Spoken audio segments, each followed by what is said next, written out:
So today I'm canceling the NBA. Well, I'm not really canceling them, or it isn't just me. This is a democratic cancellation. We have canceled the NBA together. I think for me, I'm just sort of a typical case. Probably I never qualified as a diehard NBA fan to begin with, but I did enjoy the sport and typically became more invested during the playoffs. I loved watching the NBA finals especially, and had missed probably very few NBA finals in the past decade or so. I never had a home team, but I rooted for my favorite players. I had followed LeBron James's career in particular since his first stint with the Cleveland Cavaliers. But I didn't watch a single minute of this past NBA season, which just concluded. LeBron and the Lakers won the trophy on Sunday. I didn't realize the game was even happening or that the Lakers were up in the series. I didn't know anything about it. I found out the next day due to the viral footage of Lakers fans rioting in celebration because, again, apparently revelers celebrating a basketball team's victory are immune to COVID, just like BLM activists and attendees of memorial services for Democrats. All of them are immune. Very, very fascinating science. So this was the first NBA season that I've ever ignored. And I have to tell you, I didn't miss it. Being a sports fan is like being under some sort of trance.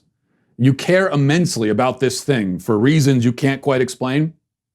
But if the spell breaks and you stop caring, you'll wonder why you ever did, or why you should start again.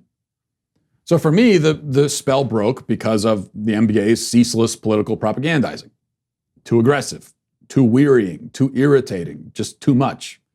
This sort of thing may be tolerable up to a certain line. I'm not sure where that line is exactly, but it has surely been crossed when a league canonizes an accused rapist and serial abuser like Jacob Blake, and its top star tries to foment more division and chaos by telling wild tales about racist cops hunting black men.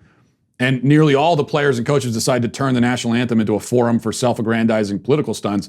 That's you cross the line. I can deal with a little bit of politics from professional athletes, but if getting smacked in the face with an ideological 2x4 is the price of admission, I'd rather just go do something else with my time. And I'm not alone. According to Nielsen, this was the lowest rated NBA Finals in 40 years. A mere 5.6 million viewers tuned in to watch the game that I didn't know was even being played. To put that in perspective, double that number watched a regular season Sunday Night Football matchup on the same night. Game 6 of the finals last year had 3 times the viewership.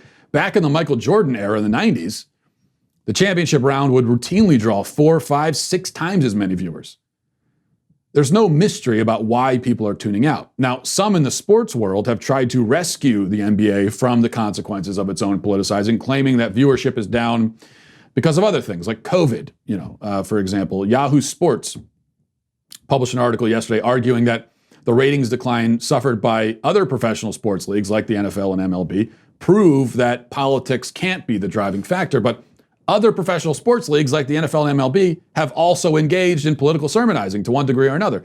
If the NBA is being hit especially hard, it's because they've been especially loud while screeching from their soapbox. Besides, just ask the fans why they're turning away. They'll tell you. There was one poll done recently, has nearly 40% watching fewer games because of politicization, and that poll separately counts the fans who've switched off because of the NBA's dealings with China. So China hypocrisy and political posturing, which are two very interconnected issues, together account for almost 60% of fans. These are not small numbers. And this is not a small problem for the NBA. Now, it's probably true that COVID isn't helping matters. The absence of fans does tend to make the games less exciting, even without all the social justice stuff. But COVID, the election, the riots, all of the other unpleasant and worrisome subjects dominating the news are major reasons why so many Americans would like to turn to sports for an escape, and major reasons why we have little interest in our sports escapism being served to us with a side of left-wing moralizing. It's like going to Chuck E. Cheese as a child, only to be told that you can't jump in the ball pit or go on the jungle gym until you complete your multiplication tables and finish a plate of Brussels sprouts. Chuck E. Cheese exists precisely to be a place where multiplication tables and Brussels sprouts don't exist. You have defeated the purpose by combining these two universes. Now, granted, that may not be the best analogy because vegetables and mathematics are good for you, even if you don't like them. BLM talking points, on the other hand, promoted so relentlessly by the NBA, are not good. or true or healthy or helpful in any way. It's just that when we turn on the news or we enter into a political debate with someone, we're prepared to encounter and engage with that kind of rhetoric. They're part of the bargain.